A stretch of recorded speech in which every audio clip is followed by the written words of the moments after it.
சாமி ஆடிகளை பாதுகாக்கிற கவசம் இது. அதுதான் இன்னைக்கு அறிவு முன்பர்கள்ட்ட பகிர்ந்து கொள்ள ஆசைப்படுறேன். ஒரு சில விஷயங்கள் இருக்குங்க.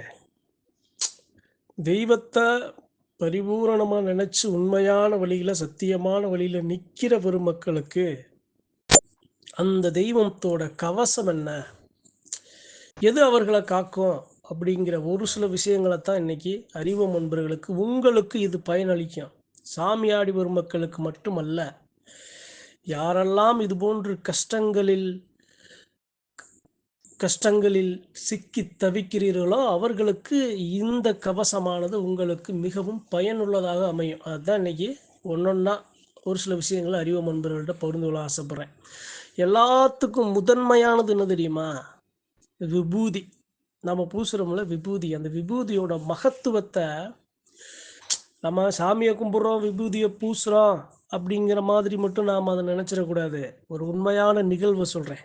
அப்போ தான் அந்த விபூதியோட சக்தியும் மகத்துவமும் உங்களுக்கு தெரியும். ஒரு சாமியாடி இருக்கார். அந்த சாமியாடிக்கு என்ன அப்படின்னா ஒரு சில இடையூறு அப்படின்னா அவர் அவருடைய மேலே வந்த தெய்வத்தை அதே சமயம் அவர் சாமி ஆடக்கூடாது, அதே சமயம் அந்த தெய்வ நிலையில் அவர் எந்த ஒரு செயல்லையும் நின்று நிலை பெறக்கூடாது அப்படிங்கிற 1000 காரணங்களுக்காக அவரை என்ன பண்ணுறாங்க அப்படின்னா அந்த தெய்வத்தை நெருங்க விடாமல் ஒரு சில சூழ்ச்சி தாந்திரிகங்கள் பின்னப்படுது. அது அது அது அது ஒரு ரூபத்தில், அது ஏவலாகவும் வசியமாகவும் அது ஒரு ரூபத்தில் பின்னப்படுது. அப்போ அவர் என்ன பண்ணுறாரு, அதனால் அந்த சாமியாடி என்ன பண்ணுறாரு, ஒரு சில நேரங்களில் அவருக்கு இது போன்ற இடையூறுகள் ஏற்படும் போது அவர் என்ன பண்ணுறாரு, மேலே அவர் வணங்குற சாமியை பரிபூரணமாக நினச்சி விபூதியை கையில் எடுத்து நெத்தி நிறைய பூசும்போது அவரை சுற்றி இருந்த அனைத்து இடையூறுகளும் தொந்தரவுகளும் அவரை விட்டு விலகுது. அப்போ விபூதியோட மகத்துவம் என்ன அப்படின்னா, விபூதியை நான் பிடிச்ச புடியில் ஐயா எனக்கு இதை சரி பண்ணி கொடு அப்படின்னா அந்த விபூதி என்ன பண்ணும், எந்த ஒரு இடையூறோ எந்த ஒரு எதிர்மறை சக்தியோ அது எல்லாத்தையும் காக்கும் கவசமாக மாறி அதற்கு எதிர் சக்தியாக அதை செயல்பட்டு அதை சரி பண்ணி கொடுக்குங்கிறது தான் சத்தியமான உண்மை. அப்போ சாமியாடி வரும் மக்களை பாதுகாக்கிற கவசமாக முதன்மையாக இருக்கிறது எது அப்படின்னா இந்த விபூதி. சரிங்க, வேற என்ன அதாவது வேற கவசம் என்ன? சாமியாடி பெருமக்களுக்கும் அதே சமயம் சாமி ஆடாத நன்மக்களுக்கும் வேறு எது மாதிரியான கவசங்கள், இதெல்லாம் நாம் வீட்டிலேயே நம்மை சுற்றி நாம் பயன்படுத்தி கொள்ளலாம்.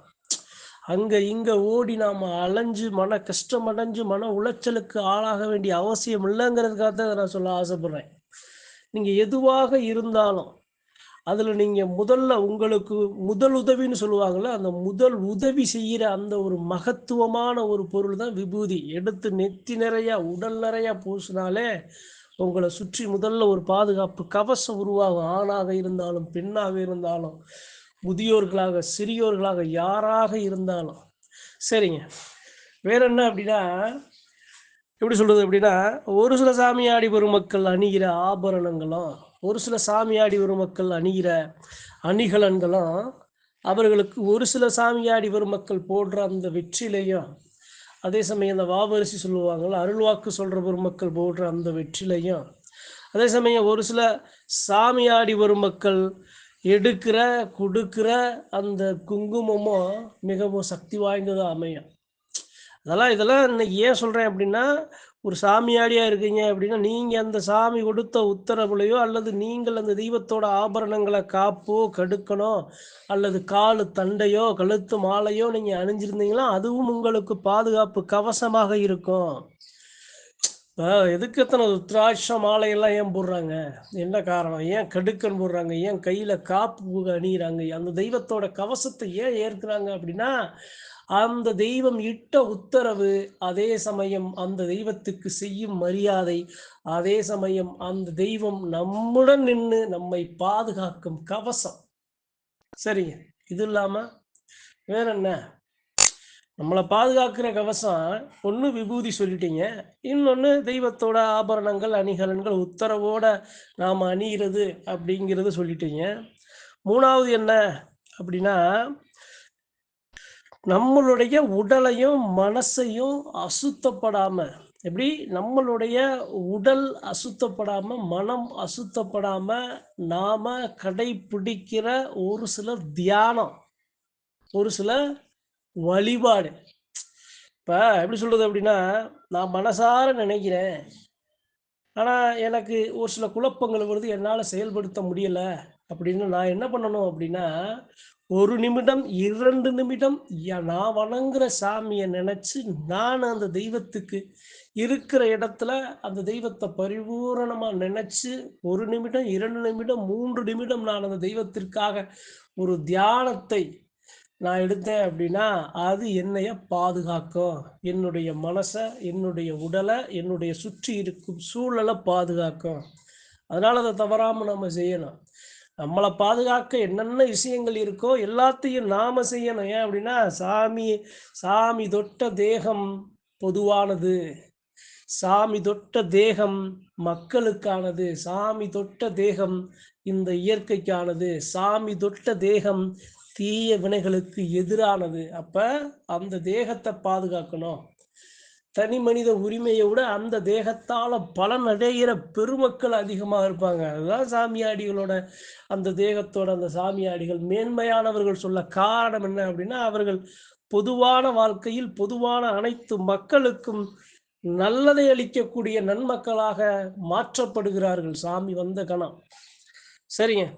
இன்னைக்கு இந்த பதிவில் இதெல்லாம் எதுக்கு சொல்கிறேன் அப்படின்னா, காமத்தை விரட்டணும், தீய வினைகளை விரட்டணும், வசியத்திலிருந்து மீளணும், தீய வினைகள் பில்லி சூனியம் செய்வினை ஏவலிருந்து நம்மை நாம் முதலுதவி செய்து நம்மளை பாதுகாக்கணும். அப்படிங்கிற பட்சத்தில் இது எல்லாத்துக்கும் முதன்மையாக நம்மளை முன்னாடி நின்று அதனுடைய தாக்கத்தை அதிகமாக்காமல் நம்மளை முதன்மையாக பாதுகாப்பது நாம் வீட்டில் இருக்கிற விபூதி. அந்த விபூதியை, அதனுடைய மகத்துவத்தை, அதனுடைய சக்தியை உங்களுக்கு புரிய வைக்கணும்.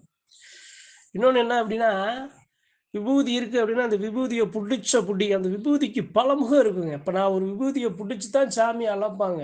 அந்த விபூதியை பிடிச்சி நான் நினச்சேன் அப்படின்னா, அந்த மக்களுக்கு எதிரில் நிற்கிற மக்களுக்கு என்ன பிரச்சனைங்கிறது அந்த விபூதி போய் அப்படியே கண்டு அலசி ஆராய்ஞ்சு வந்து சொல்லும். நான் விபூதியை பிடிச்சி நான் பார்த்தேன் அப்படின்னா அந்த அந்த நோய்க்கு என்ன மருந்து அப்படிங்கிறது அந்த விபூதி சொல்லும். நான் அந்த விபூதியை பிடிச்சி நான் பார்த்தேன் அப்படின்னா இந்த எல்லையில் என்ன பிரச்சனை இருக்குங்கிறத அந்த விபூதி சொல்லும். நான் விபூதியை பிடிச்சி பார்த்தேன் அப்படின்னா இந்தந்த திசைகளில் இந்தந்த மக்கள் இந்தந்த தவறு செஞ்சுருக்காங்க அப்படிங்கிற எல்லாத்தையும் அங்க அடையாளங்களோட காட்டி கொடுக்கும். விபூதி காமத்தை விரட்டும், பில்லி சூனியம் செய்வினை ஏவலை அதனுடைய சக்திகளை கட்டுப்படுத்தும். இத்தனை அம்சம் கொண்ட விபூதி தான் சாமி ஆடி வரும் மக்கள் தினந்தோறும் நெற்றியில் அணிகிற விபூதி. அதனுடைய மகத்துவத்தை புரிஞ்சுக்கணும். விபூதி எடுத்து ஊதுவாங்க. விபூதியை கன்னி மூலை ஈசானி மூலை அந்த 4 மூலையில் வீட்டு மூலையில் போடுவாங்க. புது இடத்துல உருவாக்க போகிற தொழில் செய்கிற இடத்துல. ஏன் அப்படின்னா பெருக்கி கொடுக்குற ஆகச்சிறந்த சக்திங்க. ஆனால் அதற்கு பலமுகம் செல்வத்தையா கொடுக்கணுமா, ரைட்டு. அதே சமயம் அதை எந்த முகத்தோட அந்த வினைகளை சரி செய்யணுமா, அந்த முகம். அதனால மருத்துவ ஒரு மூலிகையாகவும் அருமருந்தாகவும் அந்த விபூதி பயன்படும். அப்படியே ஒரு சாமியாடி என்ற காலங்களில் சாமியாடி பெருமக்கள் என்ன பண்ணுவாங்கன்னா, ஒரு சின்ன கிளாஸில் ஒரு தண்ணி எடுத்து வச்சு அதில் கொஞ்சம் விபூதியை போட்டு ஒரு சூடத்தை வைப்பாங்க. அந்த சூடு அந்த தண்ணியில் எரியும். அப்போ என்ன பண்ணுவாங்க, விபூதியை பிடிச்சி பார்ப்பாங்க.